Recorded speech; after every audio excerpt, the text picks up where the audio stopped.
Hi there, and welcome to another edition of the 1% Better podcast with your host, Rob O'Donovan. Hello there, how are you doing?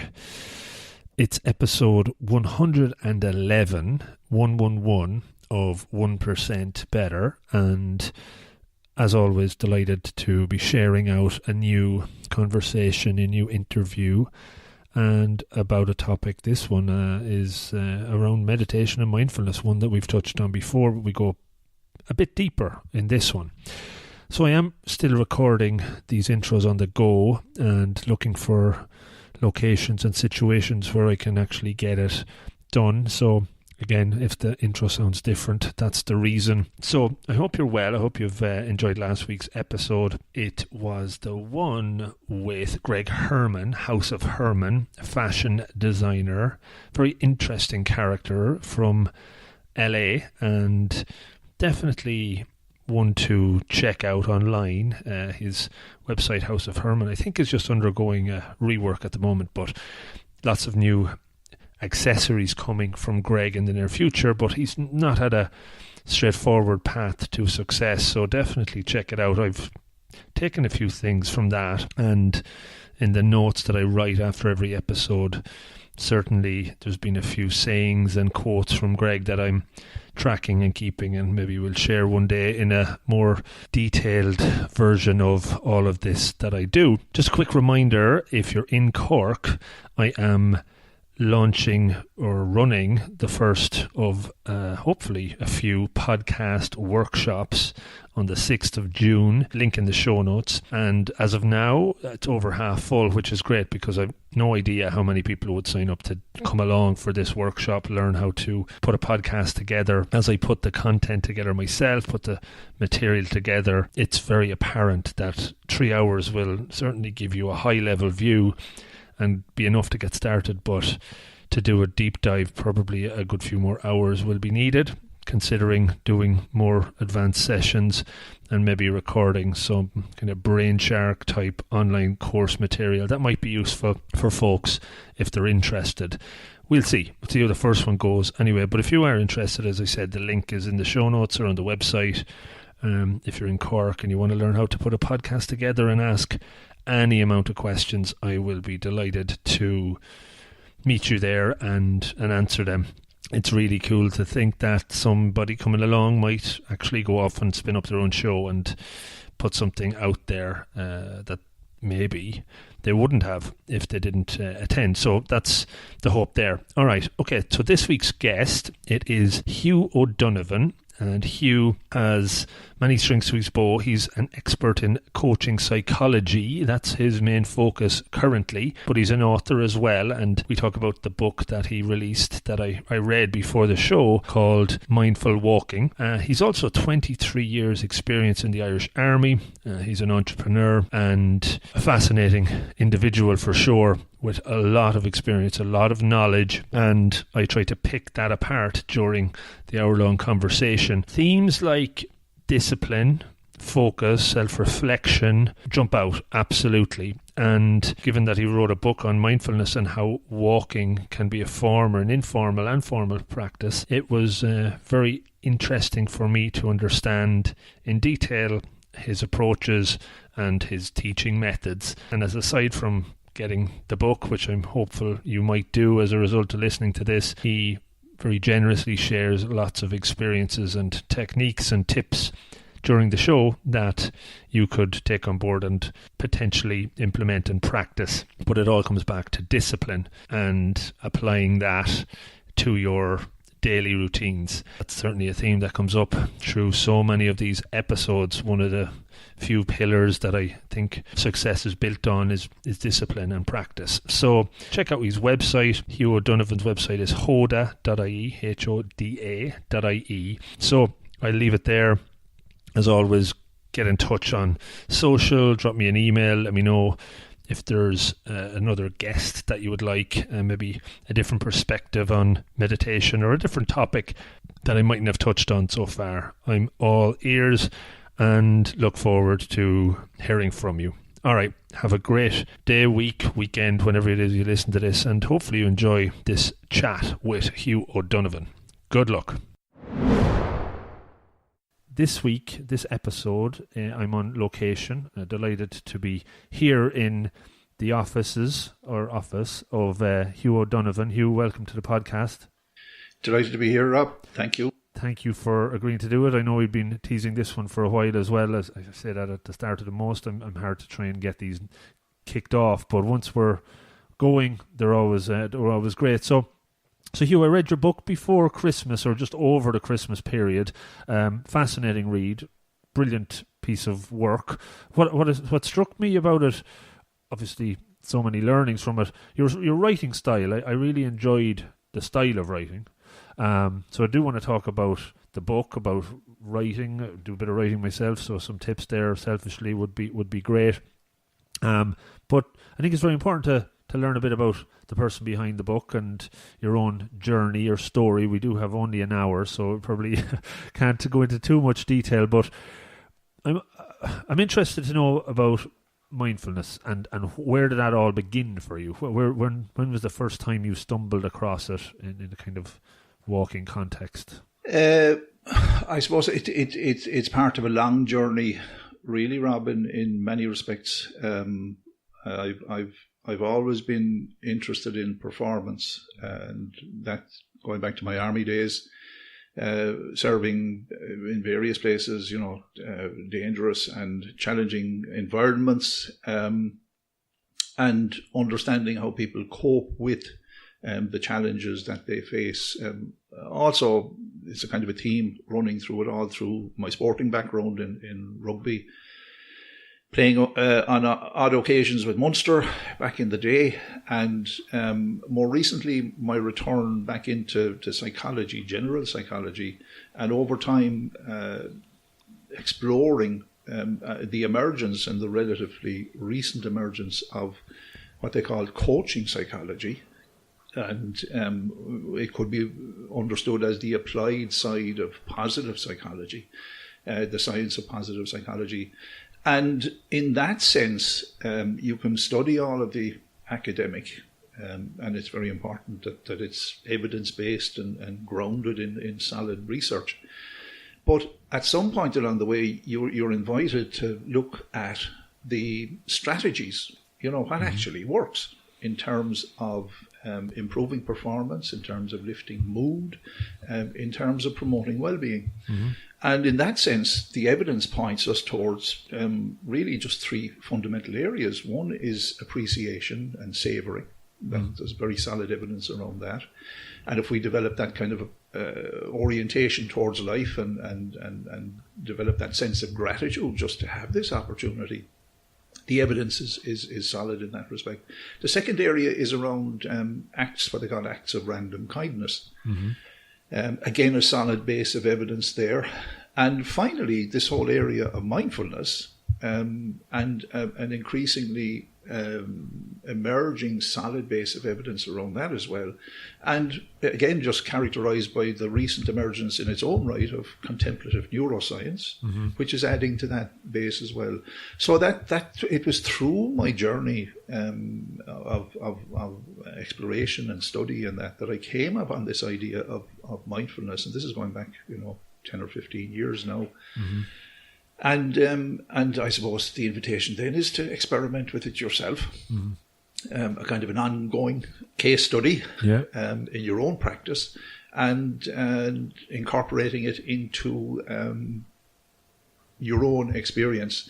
Now, where the book emerged in some respects is around how, and this is open, this is available to everybody, but as you go through life, as you gain experience, then there's always the possibility of integrating it into something interesting or something that works for you.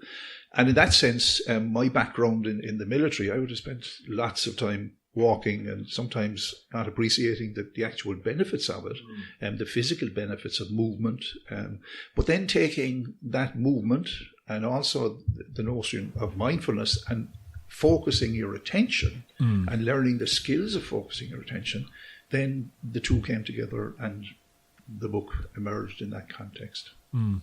While you were in the army, marching and doing a lot of movement and walking, in a way, were you actually practicing mindfulness at that point? Do you think that you were doing these, you had developed these habits, and that when you did stumble into mindfulness, in the quotes, that it was something you were already doing, so that kind of had given you that advantage already? There's an element of truth to what you say. I couldn't say that or indeed when I look at people walking now, I can't always say that they're doing it mindfully. They may be rushing from place to place and missing a lot along the way. But there's a curious thing about walking and movement in general, that once you begin to walk, and if you kind of do it perhaps in more natural settings, that there's a natural mindfulness begins to emerge, that the body and the mind, it's very hard, as I think I mentioned it in the book, it's very hard to do multiplication tasks in your head when you're walking. Try it. It's just not possible. So it's that notion of mind and body moving closer into sync as you're going, and then you have choices to slow down on occasions. You can pick it up, obviously, and on occasions it's just hard work climbing up a hill. You just have to concentrate. But there's that natural kind of rhythm in walking that's so natural to the human condition. Running long distances really isn't natural to the human condition. We weren't designed to do that. But we can do it, obviously, and there are benefits in physical activity. But I always kind of promote or suggest that mindfulness is something that you can incorporate into whatever you do, be it walking or otherwise. But it doesn't preclude the possibility of going for a good run every now and again either. So it's just a balance, really, that you're looking for. Okay. And in the army, was it 23 years you were with the army, I think? 23 years, yeah. Wonderful years. Yeah, you had a really good experience there. Again, though, I'm trying to pick back at that. Was there anything habits you developed in there, repeating things, developing your focus, developing your attention, that if you were to look at it from a different lens, that you could say that was building the muscle of mindfulness, or was there anything like that? Yeah, I think there's a word, and I love words, and the individual words have serious personalities. When you put them together, it can create a reality for you. But I think the word discipline is kind of interesting in that respect. That that you're invited to explore and to conduct what we used to call an estimate of the situation. That you had to focus your attention on the objective. You had to come up with a plan to get there, and the brilliant basics, some people call it, of doing that, and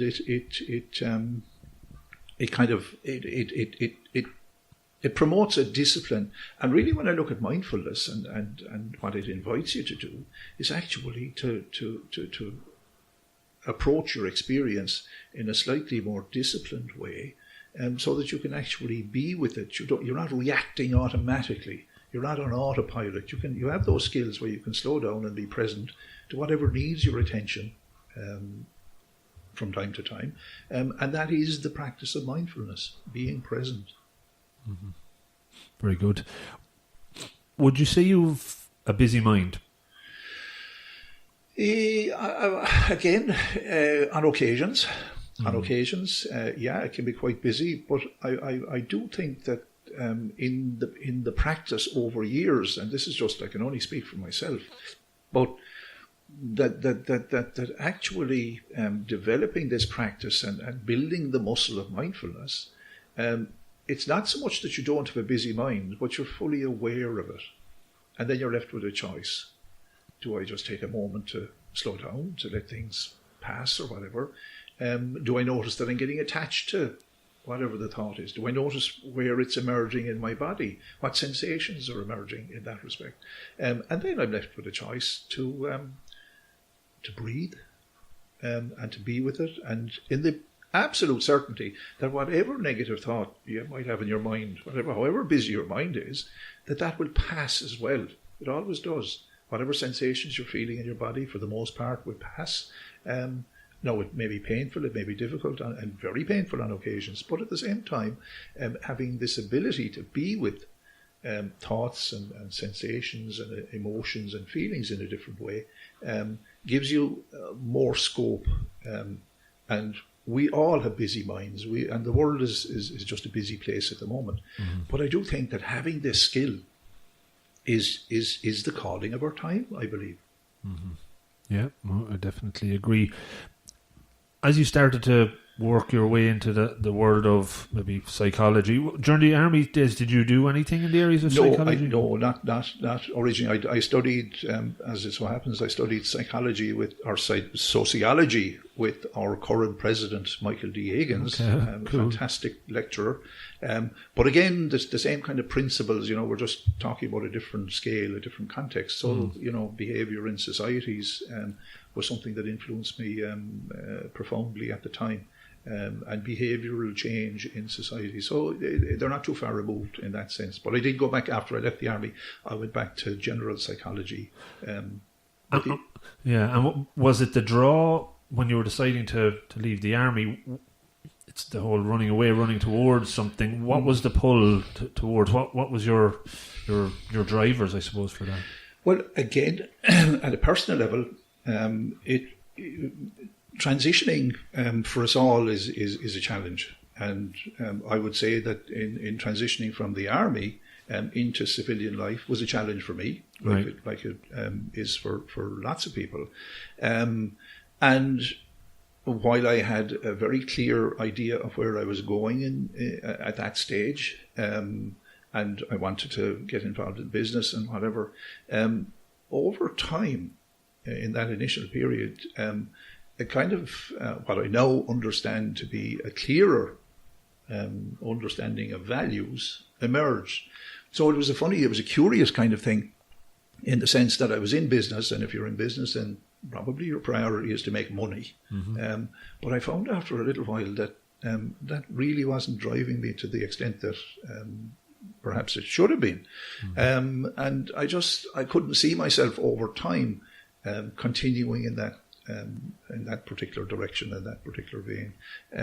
And as these things happen, at the time, I lost a friend, a very close friend, to a tragic, unforeseen event. Mm.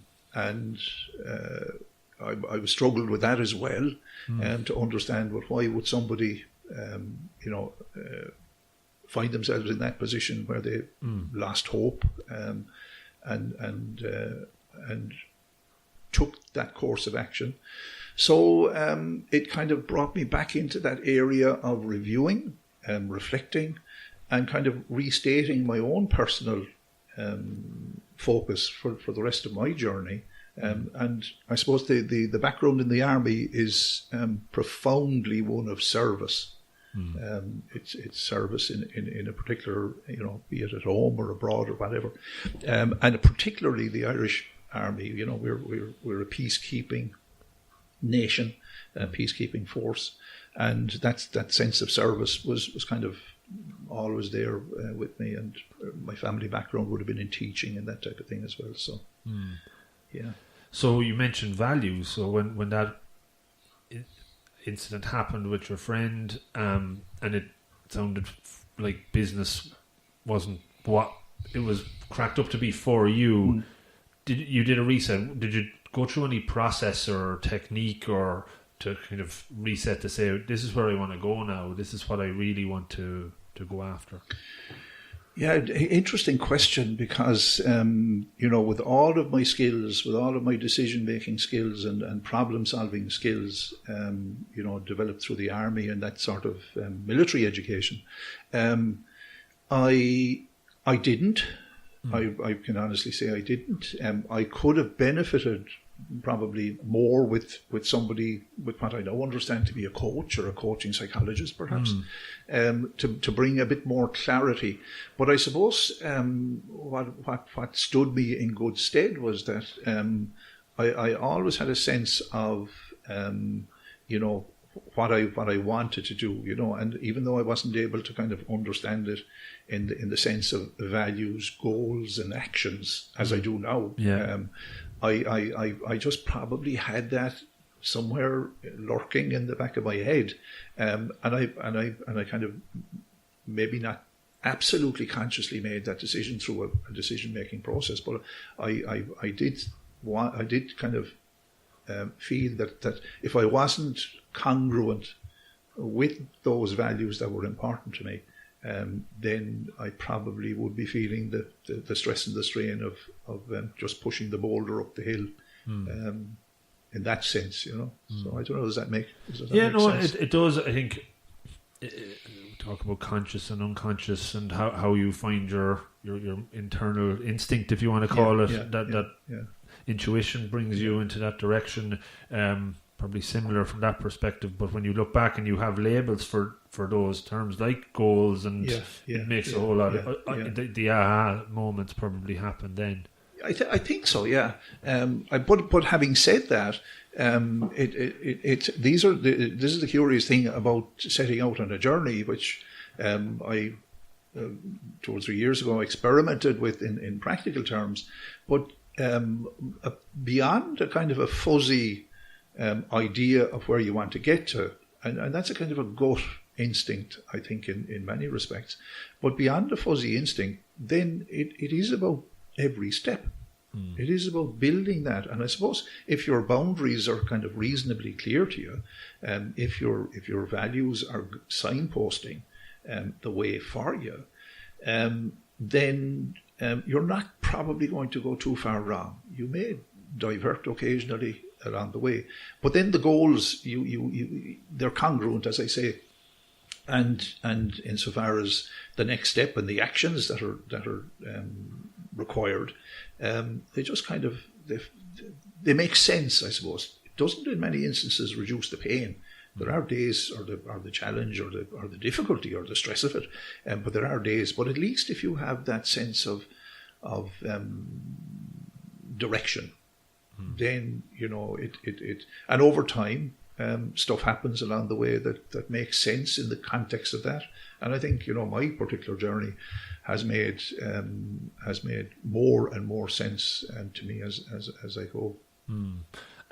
The part where you decided to say business wasn't working, I want to go down this route, was that a complete right turn, or did you kind of juggle both worlds for a while as you built your expertise in the in the psychological world and the coaching world? And how did that work out for you? It's actually quite an amusing story, because I at the time I took some time out to and again, going back to my walking days, I spent 3 weeks trekking to Annapurna Base Camp. And I was getting back to the energy and the kind of stuff that I would have understood in that respect. And when I came back home after that particular walk, my wife told me that she had sold the business. Okay. Just like that. Right. But you going before you left, was that a potential? Was it on the cards at that stage? Well, it wasn't really in that respect. We were kind of ploughing ahead with the plan, because there wasn't anything else, there on the horizon. It was a very successful business, by any measure. It was money making. It was award winning. It was quite successful. But at the same time, it wasn't fulfilling at all. Fulfilling me personally, and that would have been. We would have obviously talked about that in that sense. But when I say she sold it out from under me, it wasn't quite like that. But an opportunity presented itself, and we. As these things do, we weren't actively seeking the opportunity, but it presented itself. So we gave it due consideration and moved on. Okay, so that answers it. So it was a clean break, essentially. Absolutely, yeah. And then you were in a position to go fully into the next stage. Yeah, absolutely, and again, it was with a view to following that particular line that I was talking about. I was moving back into that kind of idea of service and making a contribution and working with people as well. the army is an amazing organisation. You know, the actual support, the camaraderie, the group support, that sort of shared experience as well, and at the same time giving you room for your own personal sort of identity and developing your own skills and potential. It's an amazing organisation in that respect. There are limitations, obviously, you know, that there's a particular form of thinking and it can be sometimes rigid in that sense, but at the same time it's an amazing education. Okay, very good. On to continuing the education. So you got into psychology, not to go into too much detail along the way, but did that feel like this is exactly where I'm meant to be? Was it feeling like what you were meant to be doing at that point?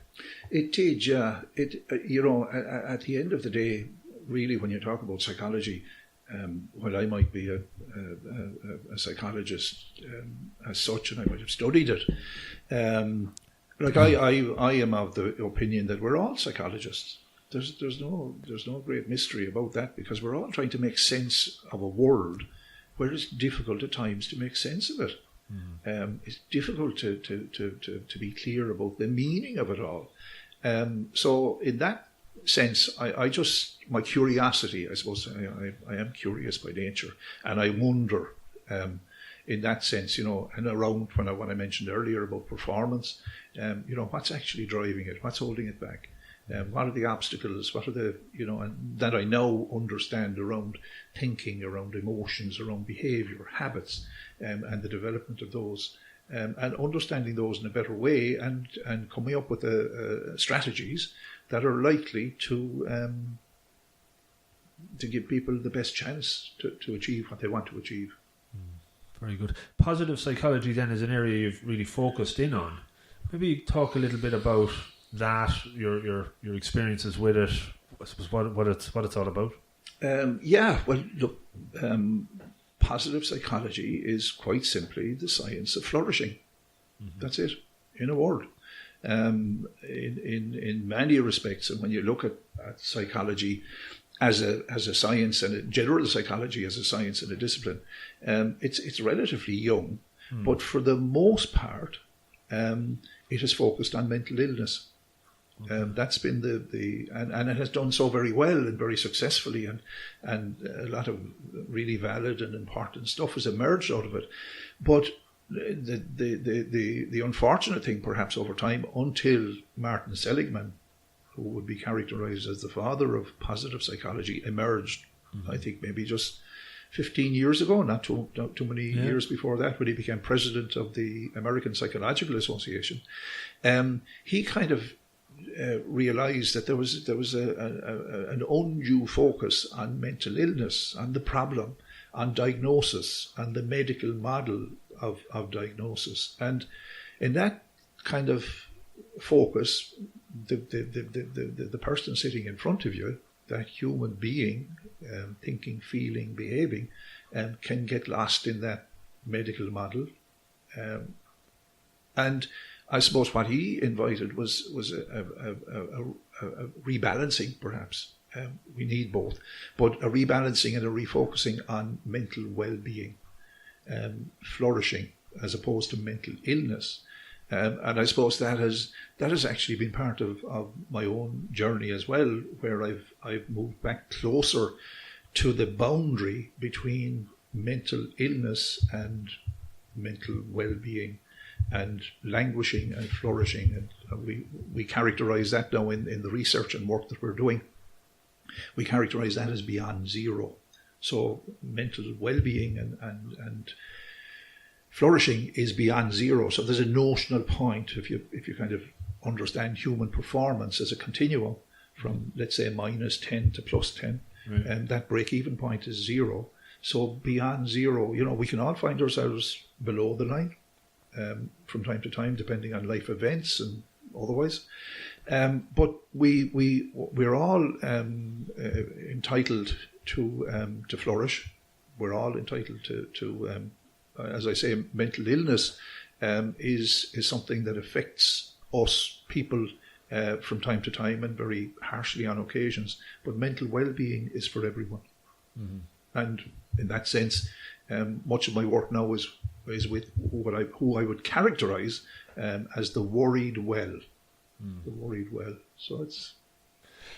When you were talking about flourishing, I read a book a few years ago, an Irish lady, I think it's called Flourishing, can't remember her name now, but it was the first time I kind of delved into that area, and I think there was something in it where there's a ratio in there of positive to negative. For me to be flourishing, I need to have 6 positive activities or events happen to me on a daily basis to overcome the one negative or something like that. Yeah. In your work with people to try and help them flourish, is there any simple techniques or approaches you could take or you could share? Well, again, going back to what I mentioned earlier on there, the this idea of gratitude. Mm-hmm. People, I think who you were adverting to there, Rob, was Maureen Gaffney. There's various books, exactly. Flourishing, etc. But to focus on, again, I suppose it must be understood in the context. Some of us all of us have what they call a negativity bias. We focus on the negative first. That's just a gimme, and that's an evolutionary thing. And it's still with us Our primary emotions out of the 7, 5 of them are kind of negative. Yeah, so in that sense, yeah. So we're focusing on the negative primarily. It takes an awful lot more work to shift that focus to the positive, and that's where mindfulness has its place as well in all of this. But to do something as simple as keeping a diary, mm-hmm. and before you go to bed, either concretely write it down. 3 things that you savoured from today, and that you appreciated, and it's not complicated, but it's beginning to change that mindset. And I think where this becomes really interesting is we now understand that we can rewire the brain, mm-hmm. neuroplasticity they call it. Yeah. And what wires together, fires together. And this is in the whole domain of habit as well, mm-hmm. that if you keep doing what you're doing, and in a negative kind of frame, you'll keep getting what you're getting. Mm-hmm. If, on the other hand, you begin to start the journey of refocusing, reframing, reflecting, restating, restoring, it begins to shift that in very powerful ways. So gratitude is one of those as well. Have you talked to people? I know I've talked to them in coaching. Is that say keep a journal, write down the 10 things you're grateful for, or 5 things at night or in the morning, and there's that kind of look at you saying like that disbelief, or they don't buy into it. What would you say, or how do you kind of get people to buy into it? Again, I think the only thing, and this is where coaching psychology and the kind of the way people engage with things, that we are even at an unconscious level, we judge very quickly. Mm-hmm. We judge very quickly, and if you understand that we really have only 2 things in life that challenge us. One is to keep ourselves safe. And the other is to avoid discomfort, and the anything that smacks of hard work, when you talk about, I mentioned there about focusing on the positive, requires more effort. Mm-hmm. We just automatically, and oftentimes out of awareness, we kind of reject that out of hand. I suppose what mindfulness, and again I'm coming back to it again and again and again, what mindfulness actually asks us to do is to observe our experience. Now, in that sense, if you look at our experience, then it's favourable and it's unfavourable. It's comfortable, it's uncomfortable. And you mentioned it yourself earlier on there, we love this, we love the comfortable stuff. We'll take more of the chocolate.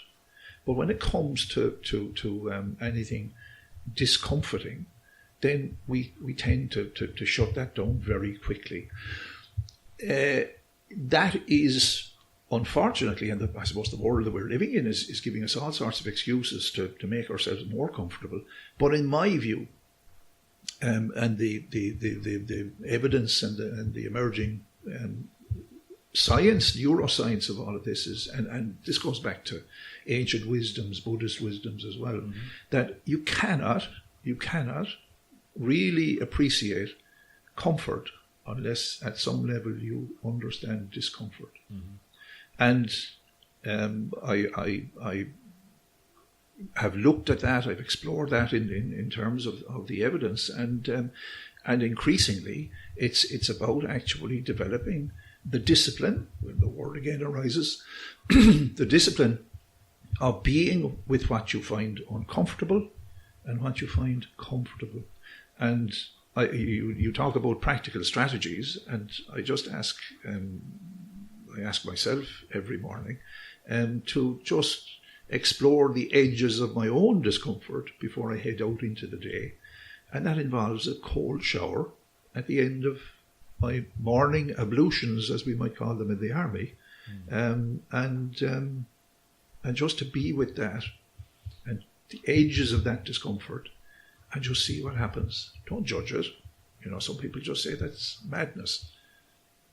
Mindfulness is actually asking you to explore that discomfort without judging it. See what happens. Very good. So let's talk a bit about the book. As I said, it was a very enjoyable reading. The style of writing, was it the first time you've put anything together of that magnitude, or where has your writing style developed even? That is a good question. I probably can't answer it for you, except to say that, again, I was in a workshop there over the weekend, and I was asking people to write a letter to themselves. Again, this notion of creating the future, of creating a vision. And I remember myself round about the time of the transition I mentioned earlier, and moving on from the army and whatever, in that reflective space, I sat down one night and I wrote a letter to myself. And I just captured my hopes, my ambitions, my goals in a general sense. I sealed that letter, and I'm due to open it in 2022. Okay. How long? So what was the time when? What year was it? When about 25 years. Okay. Ago, I wrote that. So again, I was moving into that space of experimentation and taking. And I'll come back to the writing in its own right, but I don't know. I'll find out in a couple of years' time. But I believe that I wrote down somewhere that I'm going to write a book. Okay. I wrote that down, and I had absolutely no idea what I was talking about. But I suppose in kind of writing and developing the skills along the way, I remember Gay Byrne interviewing Nuala O'Fuailán at one stage, and he said, Nuala, he says, what is the secret to writing? And she said, and I want to say exactly the same thing, I have no idea, Gay, but I do know one thing for a fact. If you don't have seat of pants and seat of chair, you've no hope. Just write. Yeah. Right, you can edit it, you can get somebody else to edit it, you can rewrite it, you can do anything you like, but just if you sit down and write 100 words a day, you have 36,500 words in 1 year. 100 words. Yeah. That's a little more than a tweet. Yeah. And you have a book written. Yeah. Very, very good. No, it was, as I said, I read a lot, and it was the pace at which I was reading it. I was just finding myself, some books are harder to read than others, and I found that one easier. Not just promoting you because I'm interviewing you or anything like that. I read a book last year, I think it's called The War of Art, or The War of Art. Yeah. Stephen Pressfield, and again, it's a small, concise book about writing or overcoming some of these blockers, and it's the good writing will come after you get all the bad writing out, and just really just do the writing. Yeah. So no, that's good to know that you don't have to necessarily go to creative writing classes and whatnot. It if you're writing for what you're connecting with, it'll come out. Absolutely, and I suppose what you're ultimately talking about is kind of understanding your subject area. Now, if I was to write books of fiction, perhaps it might require a different learning process and style. But if you're writing something that you're familiar with, and that you have a structure, you've thought about it, you have a structure, and you're talking about an introduction, you're talking about a main body with whatever you want to say. Tell them what you want to tell them, and then you have a conclusion, having told them what you want to tell them. So it's in that respect, I'm not diminishing the challenges, but right, just right. You did say the book was the best year of your life while you were writing it. Maybe talk to me a bit about that. I've gotten into a bit of trouble over that with some of my significant others. Right. But no, it was an opportunity to really kind of reflect on and distill a lot of hard work, a lot of learning, a lot of increasing awareness around what was important to me, and it was, at the end of the day, it was just such an amazing, the way it emerged was just such an amazing opportunity to capture all of that in one place. It might never have happened, but the way it did happen was extraordinary, it just that year of and I kind of focused and committed on mindfulness, not only just writing about it, but the practice of it over the year. And I walked and I talked to a lot of people and explored and brought a lot of people back into that space again that I had met along the way, and just kind of distilled it and did the best I could in producing what I did. No, very good. Just taking it back even to the premise of the mindful walking and where the idea came from for that, and when did you start creating a mindful walking practice? Again, once you get into mindfulness, you understand, or you quickly come to understand that there's two elements to it. There's the formal practice and there's the informal practice. Mm-hmm. So the formal practice is of mindfulness is well known now, around kind of sitting and lying and standing, and formal walking, which I introduce students to as well as part of all of this. So that's the formal practice of sitting, being with your breath for periods of time, and then there's the informal practice of bringing those qualities of mindfulness, of mindful focus and attention to everything that you do in life, and showing up. And my mantra, which I don't think I'll ever quite get rid of, but this idea of showing up, being fully present to what you're experiencing, slowing down and noticing with a particular attitude of curiosity, of wonder, is part of all of this. And then bringing those qualities to a walk on the beach, to a walk in the mountains, to a walk,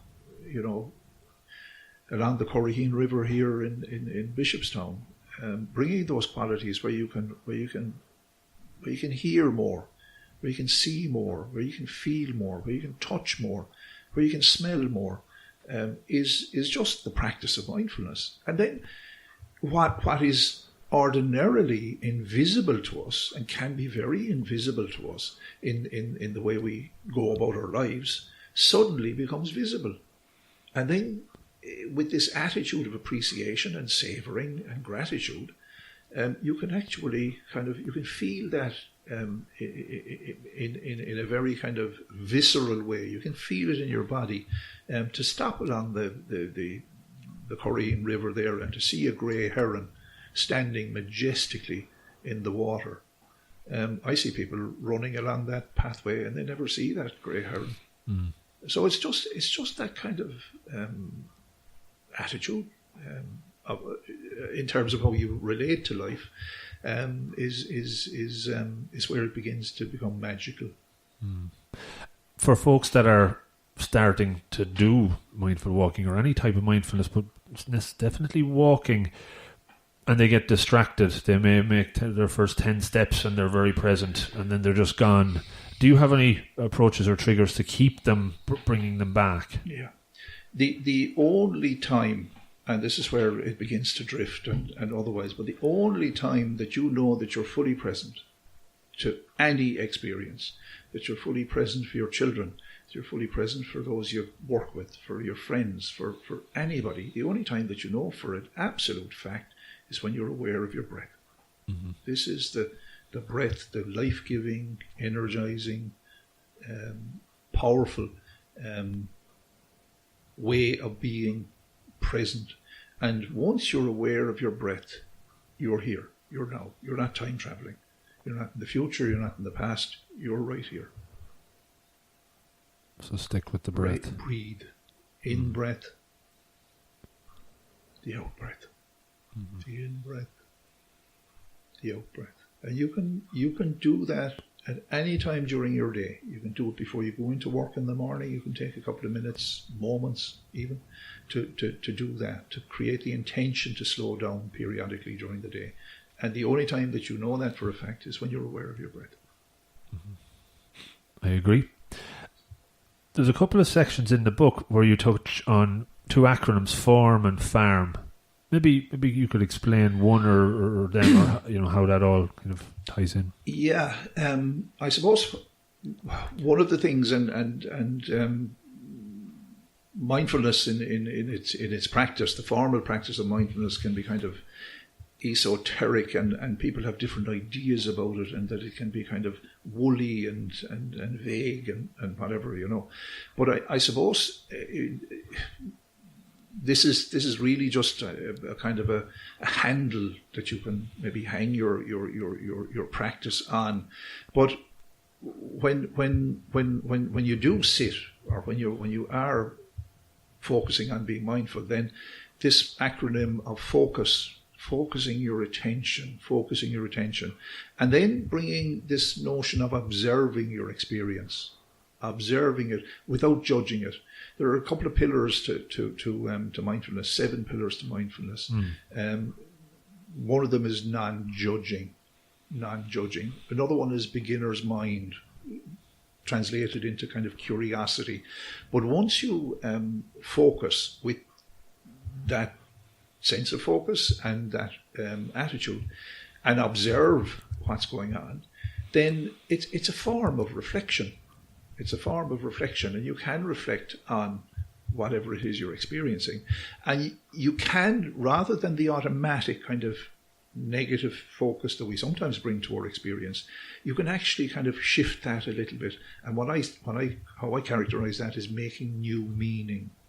That sometimes things are we struggle with things. Life doesn't turn out the way we plan it.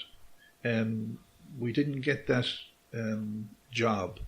We didn't get that, I don't know, when the will was read out, we didn't get as much as we thought we should.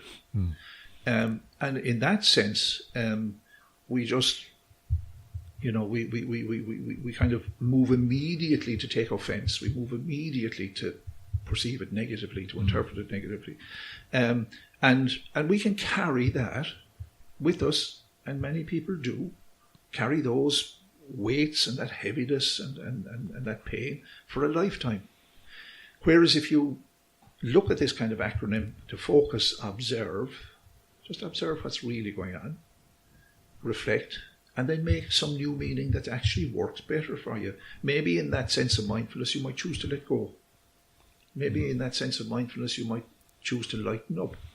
And then moving on to the second acronym, it's all very well observing, and that's fine. But in my view, you also have another choice. You can focus, act, reflect, and make new meaning. So there's just a little nuanced difference there, in the sense that focusing, forming the moment forming that moment of your experience is part of this mindful engagement with it. But then focusing and acting is kind of organic. To farm is kind of an organic idea that I just kind of landed on myself. To create the future. It's kind of, you're building something, you're creating something different, something better. And again, you're moving beyond your own kind of self-limiting kind of thoughts and beliefs and rules and assumptions that we all have. So in that sense, we're more mindful about what gives us energy, what enhances our well-being, ultimately, in all of this. Mindfulness and performance. I have wrote down here.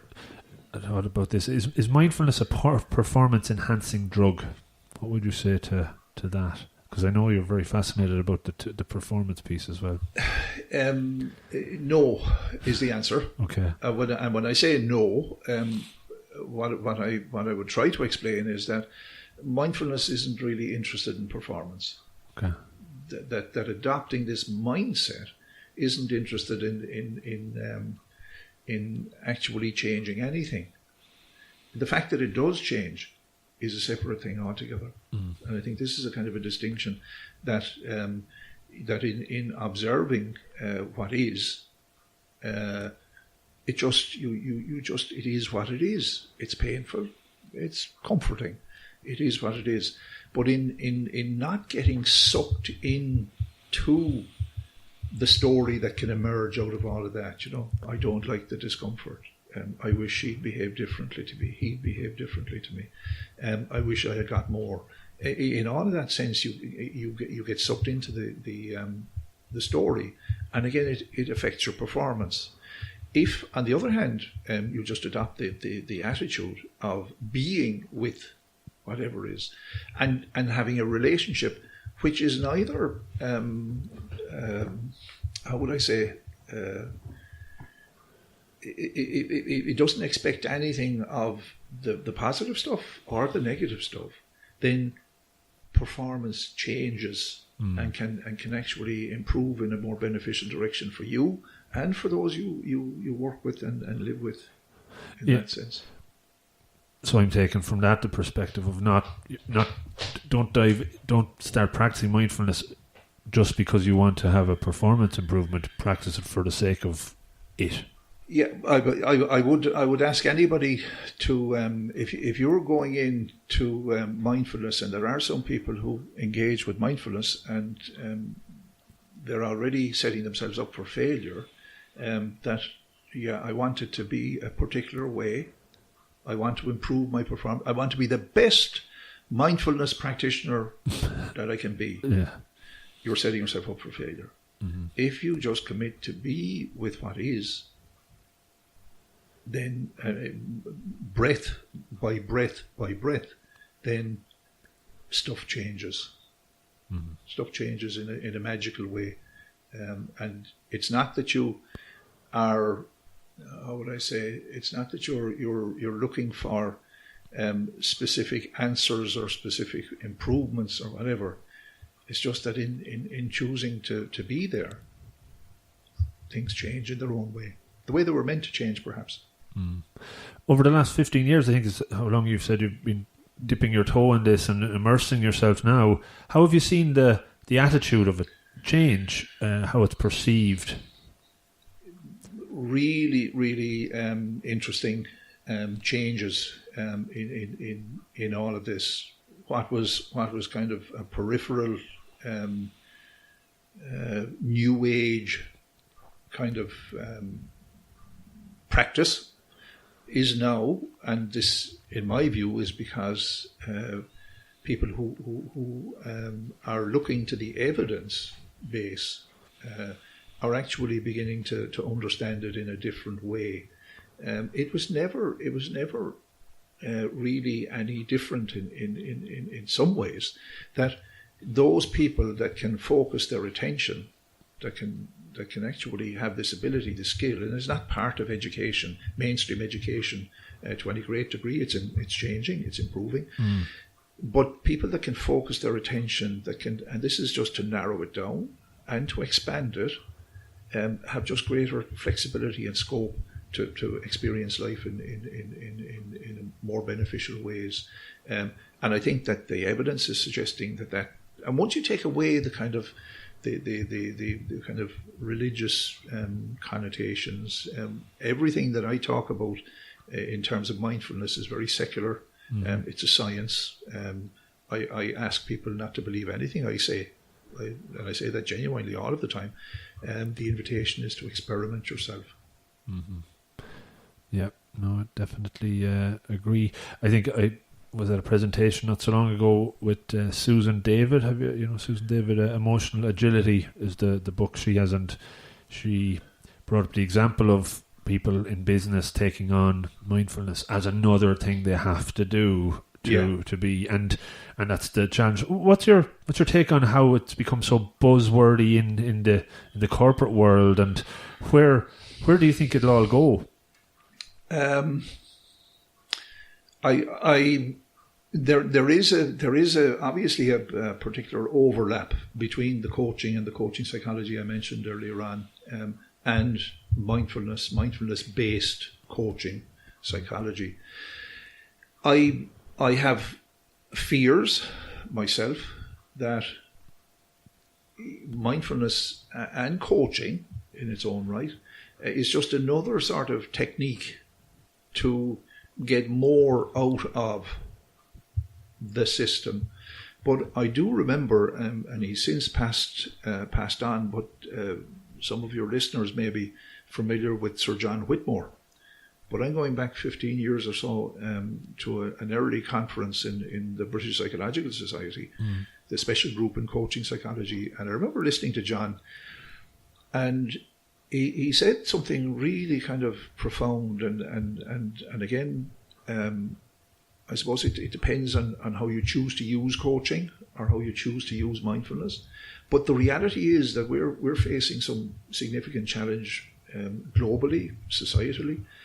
And he said, we live in a finite system. There is only so much coal. There is only so much oil. And he says that system has finite resources. But on the other hand, the economic system that we operate operates on the basis of consumption and some notion of infinite growth.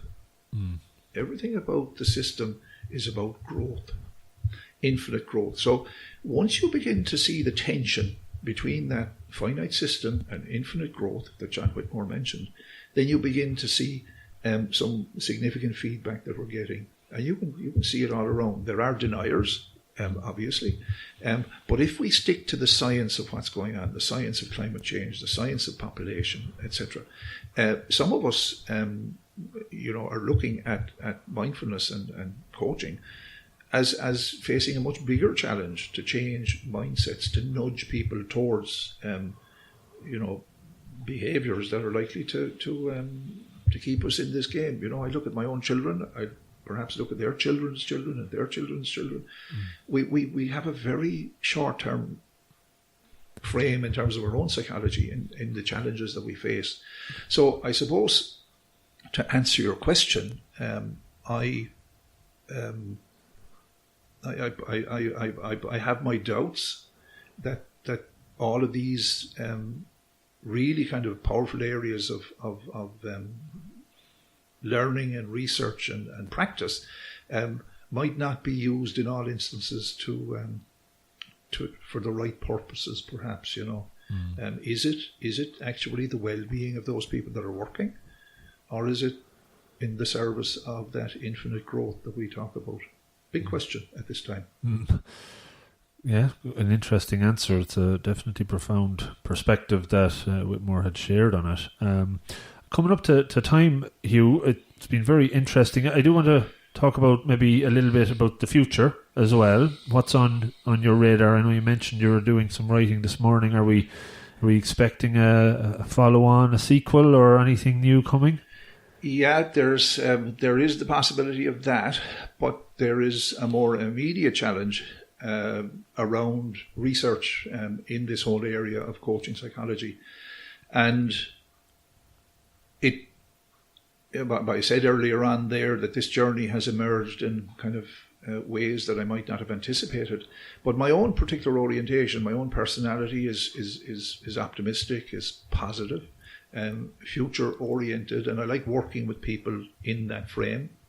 So coaching in general, obviously coaching psychology, is about where you want to get to, what it'll look like when you get there, and the means, the steps by which you're going to get there. So it's kind of, it's positive, it's uplifting, it's oriented towards the future. However, 2 years ago, I was approached by some brilliant people from the HSE, who sometimes get a bit of bad press, undeservedly so, in my opinion. But these people came along, and because I was involved in developing and co-founding the first Masters in Coaching Psychology in the university here in Cork, they approached to know would I be interested in talking to them about a topic which was close to their hearts. And basically, out of that conversation emerged what became known as GLOW 1. Okay. And in very brief terms, the acronym GLOW means Goals for Life, Opting for Wellness. And these people, clinical psychologists within the HSE, had been working with probably one of the most challenging cohorts within mental illness, and that's borderline personality disorder. So these people would have been challenged to the extent of losing virtually all hope, self-harm, suicide attempts. And through this validated, reliably and statistically validated intervention called dialectical behavioral therapy, increasing numbers are coming back from those catastrophic setbacks to relatively positive functioning. But what they found out was that within the system as it currently operates here, once they got back to zero, you might remember I mentioned that earlier, once they got back to zero, then there was very little. It was about bringing them back to stability, better functioning.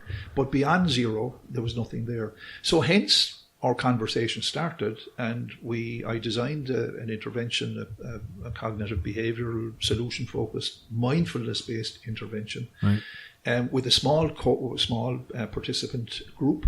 And while there were obvious limitations on the research, the feedback and the results were very promising, to such an extent that we're now in the process in 2019 about to embark on GLOW 2 with a larger cohort, with a much more rigorous intervention framework, and we're engaging with, as opposed to myself, I was the only one that was working on this initially. We're moving beyond that, and we now have 4 coaching psychologists who will deliver this program beginning in March of 2019, and we await the results with interest. Right. So I kind of going back to I'm talking about the future here. Yeah. My passion, my commitment, my focus really is around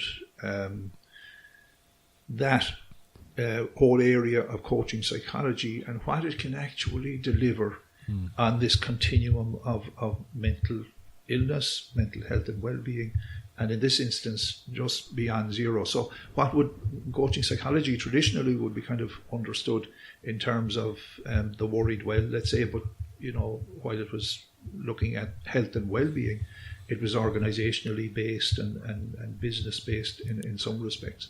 So it's now moving back a little closer to that break-even point between the clinical, between the counselling, and now the coaching. So there's an interesting conversation, and out of that has emerged the shoots of the next book, which will be a treatment and an exploration of coaching psychology and its application to recovery, people returning back, and what exactly does that mean, and what are the kind of assumptions underpinning coaching psychology, which are not currently available to people returning to greater well-being and hope and meaning and purpose and that in their lives. Very interesting. Sounds like a good body of work going to come It is, out there. and it's groundbreaking in the sense as well that it has never been done with this population anywhere. Right. So this is with my colleague Martin O'Connor from the Department of Psychology in UCC. We're working with a number of other coaching psychologists to design the handbook, the intervention, and to measure what's going on over the next. It will run for 24 weeks. Right. So we're talking about a 6-month program, and hopefully by the end of this year we'll be able to report on the results of the research. Very interesting. Good luck with that. Thank you. I'll wrap it up. Obviously, Mindful Walking is the book people should go out and purchase. It's on the book page on the website. Again, I really enjoyed it. If you were to recommend a book that you actually read around mindfulness that helped you get on your own journey, is there anything that comes to mind?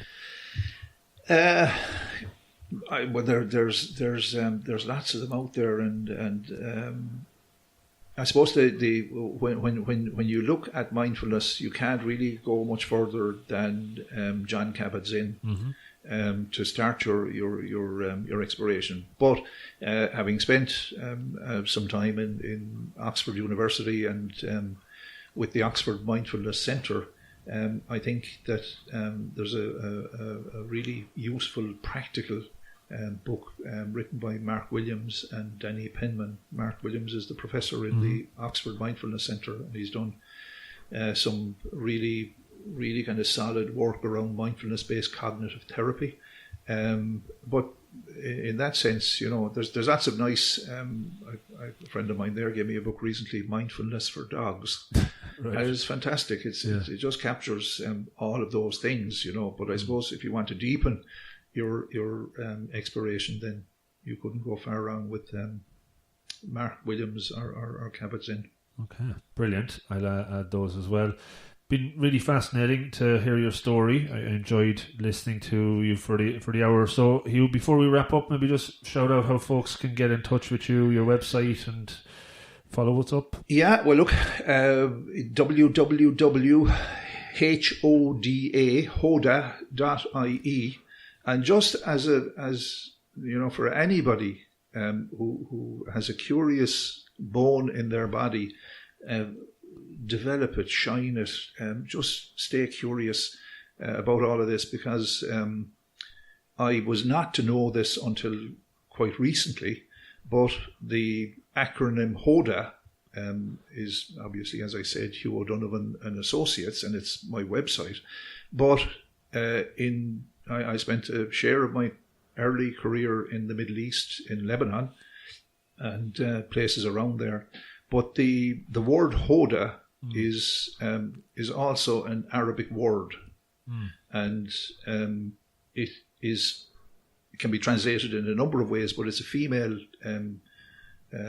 Christian name, Hoda, but it can be translated in terms of guidance, or if you stretch it a bit, and I am perhaps here, but you could equally stretch it a bit, enlightenment. Wow. In Arabic, the word Hoda can mean anything between one and the other.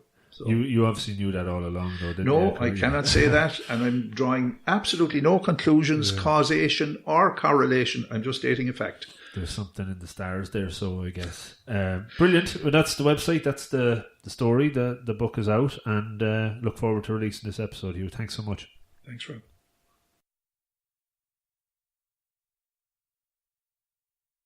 Hey guys, just before you go, I'd love to hear from you if anything specific stood out from that episode, something you might take away and try and implement in your own personal or professional life to help make you that little bit better. On the other side, is there anything you think I could do better to make the show even more enjoyable, more impactful, and maybe meaningful? So drop me a note, rob@robofthegreen.ie, or connect in on any of the social platforms @robofthegreen. We also have a community on Facebook.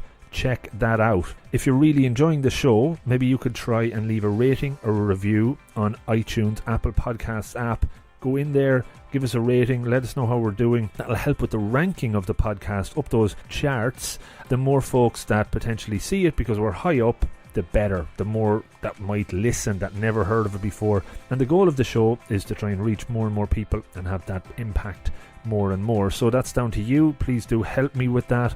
I'm not going down the route of hiring podcast promoters, quote unquote, from other parts of the world, because they say they can help with the ranking, and I don't really believe them, or it's not very authentic. Help me do it in an authentic way.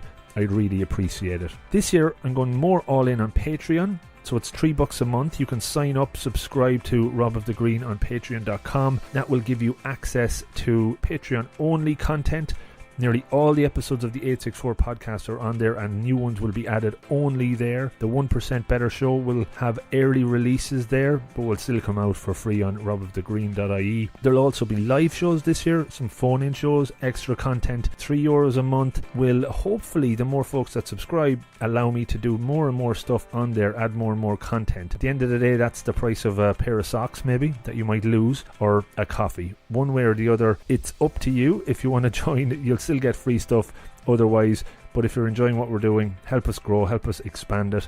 I'd really appreciate that. Adding new stuff onto the website all the time. There's an affiliates page under the Be Better drop down. Check in there. There's training courses that you can sign up to. More and more stuff will come in over time. Into season 3 now of this fun journey.